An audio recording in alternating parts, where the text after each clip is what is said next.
Before we begin this podcast, please be advised that the following episode contains language that some listeners may find offensive and inappropriate. The opinions expressed by the host and guests are their own and do not reflect the views of the podcast producers. Listener discretion is advised. Welcome back to the third and final installment in the Paula Hall story and the tragic case of Freda Heyn. When we last left off, Paula had described how she had been part of the horrific scene of Freda's death. With Hall emerging in her story as to the real motive for Freda's death, we now rejoin Paula 3 years later after police finally put enough evidence together to lead the trail back to her on this episode of Voices of a Killer. How long after this murder did they catch you? It was 5 years later. And I'll tell you, they didn't catch me. What they did was they arrested David Epperson for first-degree murder. Yeah, and then they mentioned you a whole bunch of times and he implicated you? Exactly. That's what I read, is they started off with the interview talking about you constantly and then interviewed him, and then he just ended up implicating you with it. That's exactly what happened. And then after that, they got somebody else to cut a deal, right? Yeah, they all cut deals after that. You think David Epperson will talk to me? No. You don't think he would? No, I don't. What about Willie Baker? No way. Willie wasn't even implicated in it. Willie didn't go to prison? Nope. He never got charged, and he's in there cutting up a body? Yep. He never got charged. He never got nothing. Are you for sure that he was in there cutting up a body? He was there, and he never got nothing. And you actually said that Willie was the one with the metal thing hitting him. Told Clinton Ward what to do. And see, Clinton, when I got out, I saw Clinton, okay, after all these years and all this went by, I saw Clinton. And I said, Clinton, what the hell really happened? And Clinton told me that Chip, that's when Clinton told me that Chip paid Willie and Dave. So you're telling me that Willie, as part, took part in the murder, took part in the cutting up. He never served one day in prison. He's out there right now. Not one day. He got questioned. He lived down there on the farm with me too. Does he come across as kind of a guy that doesn't get into trouble? You think that's why, or why did he get off? I guess so. Yeah. Willie Baker is truly the one mystery character in this case. It's hard to say how much he was involved when the only mention of him comes from testimony from Tommy Pettit. Pettit said they put Freda's remains in 5 separate bags, and they spent hours cleaning the shit out of the bathroom. He then said he and Clint Ward removed their clothing when they got outside, and they were put in bags, and David, Clint, Paula, and Marilyn and Willie Baker loaded them in their vehicles and took them bags in different directions to be disposed of. Willie, who had been staying with Paula because he was having problems with his wife, told Pettit that they took the body parts to a hog farm and fed them to the livestock.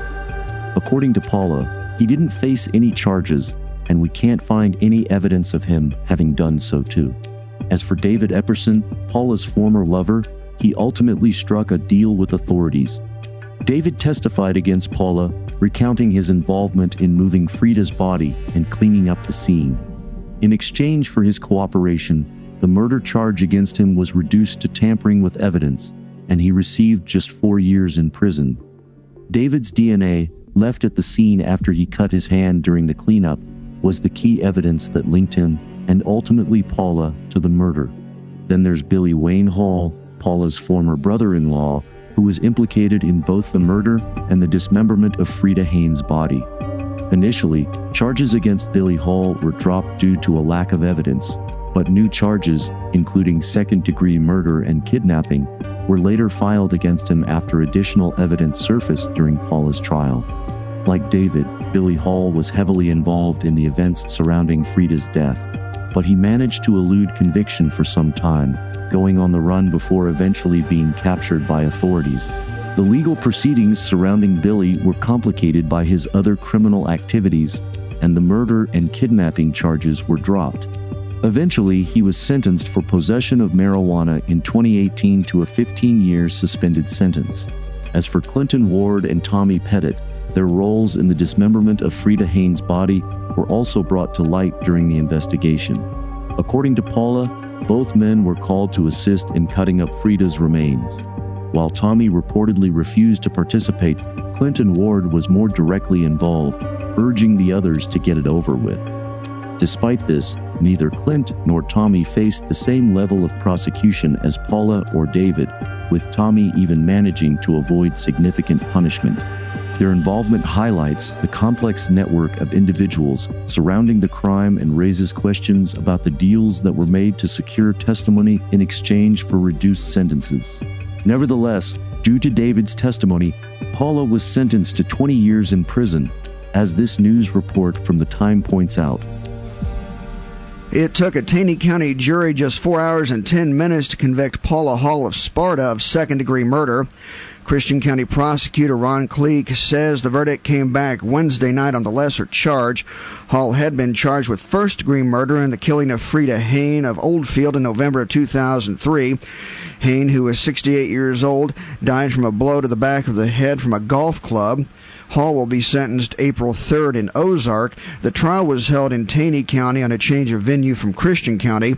Cleek says Hall faces a possible sentence of 10 to 30 years or a life prison term, depending upon what the judge decides, as Hall waived jury sentencing during the trial.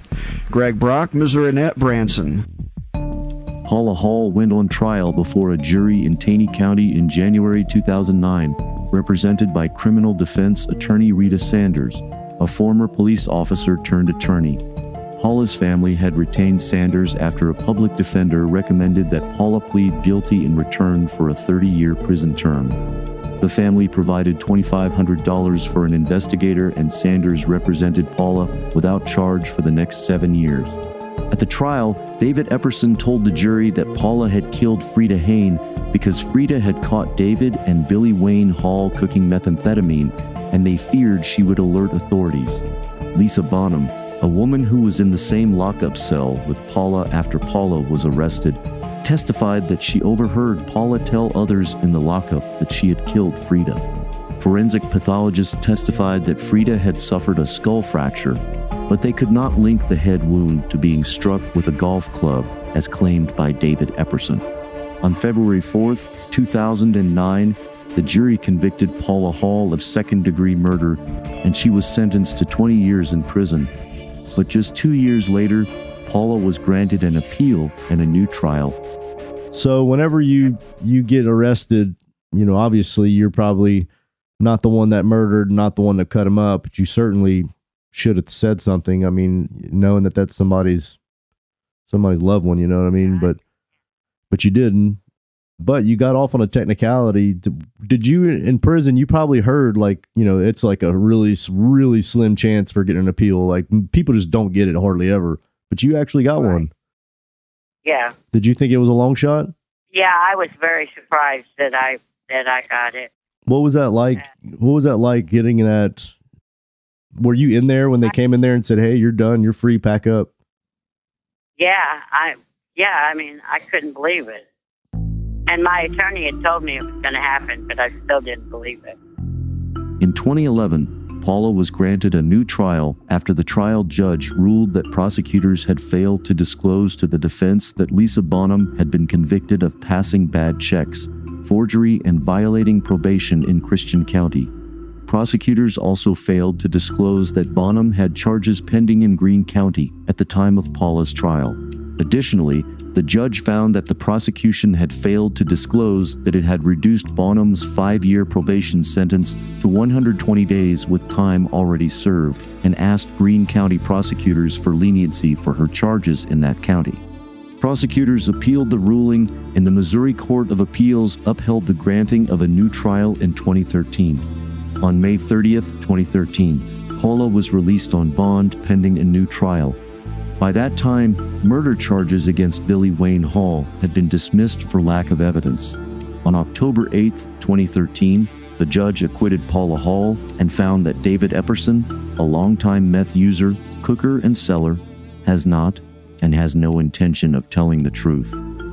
In a written opinion, the judge said David had told so many different versions that were inconsistent with the physical evidence, so many inconsistencies on matters of material importance, that for want of space they cannot be recounted.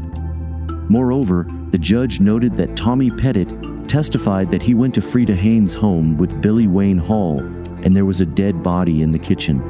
Pettit said they took the body to David Epperson's house, where he and Clinton Ward cut it up and took it to a hog farm up north for disposal.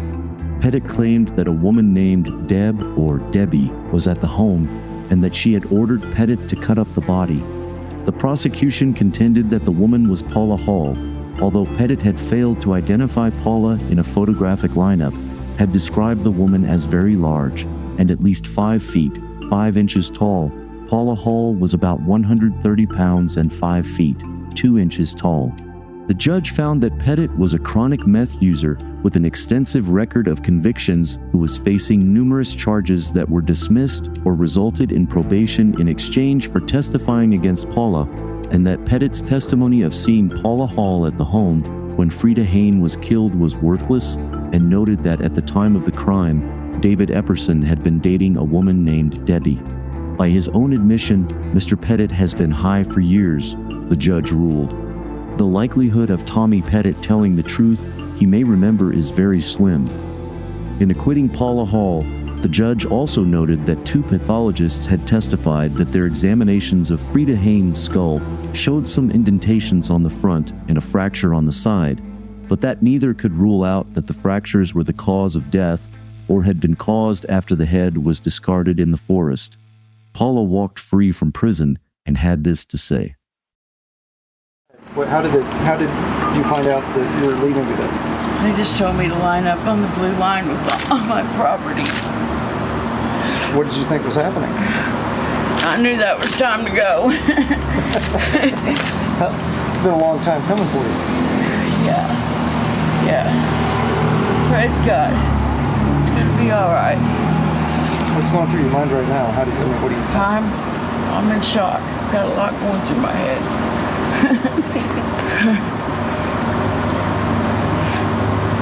I'm in shock. It's hard to believe. It's been a long time. Yeah. It's been a long time. Paula, we're with the Christian County Headliner paper. What's the first thing that you'd like to do now that you're free?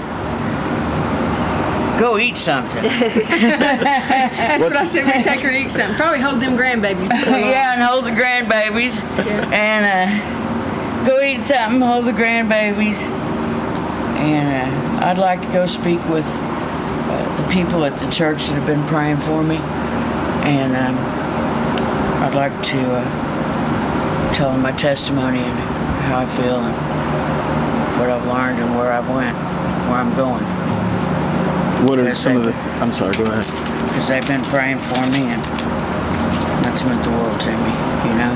That's what brought me here, you know? Is there anything you would like to say to Rita? I love you.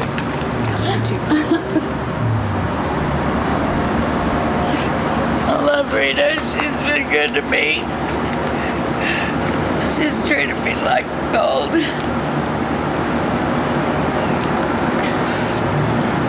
I promised I'd bring you home, didn't I? Yeah. I won't do anything. I have anything in my power. You'll never set foot in that jail again.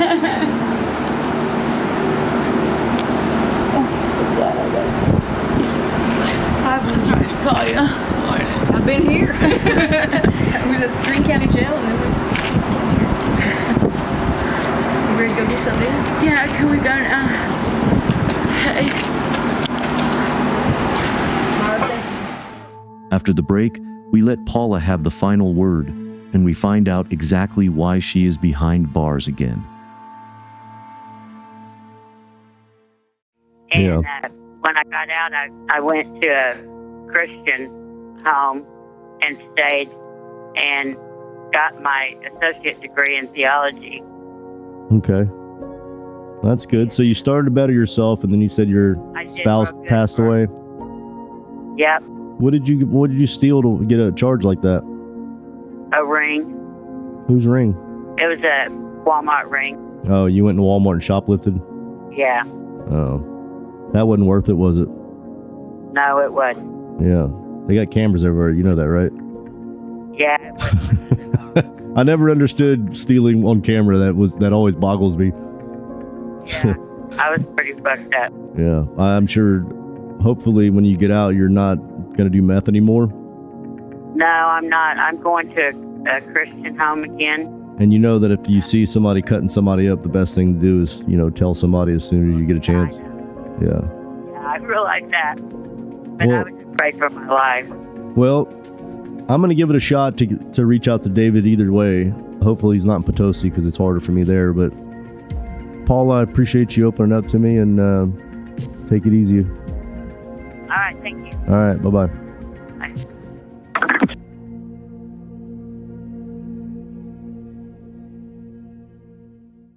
On the next episode of Voices of a Killer. What was your first reaction when he pulled that gun on you? He's up the stairs, you're both down the stairs looking at him. I'll tell you what, I wanted to get out of the situation, but I didn't know he got high all the time, and he had probably been up for a few days with a gun pointed at me. He looked pretty angry and he did say something to the fact that, like, I don't know if he said shoot me in the face, but he did say something, I'm going to shoot you. I was trying to figure out what was going on, and I even told him, hey, calm down, and I tried to explain to him who I was. Like I said, because it was kind of dark, but you got a little light. It was kind of going dark. I was pretty scared. I had my gun like down on my side, and I pulled it as I was leaving and shot a couple of times when I left. Did your partner that was with you, did he pull out the same time and shoot, or what? I didn't really pay attention to him. I just know there was gunshots. I'd like to thank Paula for sharing her story with us today. Her ability to be open and honest is what makes this podcast so special. That's a wrap on this episode of Voices of a Killer. A big shout out to Sonic Futures, who handled the production, audio editing, music licensing, and promotion of this podcast. If you want to hear more episodes like this one, make sure to visit our website at voicesofakiller.com. There you can find previous episodes, transcripts, and additional information about the podcast. Lastly, if you enjoyed this episode, please consider leaving us a review on Spotify, Apple Podcasts, or wherever you get your podcasts. Your feedback helps us improve and reach new listeners. Thank you for your support, and we can't wait to share more stories with you in the future. Thank you for tuning in. I'm your host, Toby, and we'll see you next time on Voices of a Killer.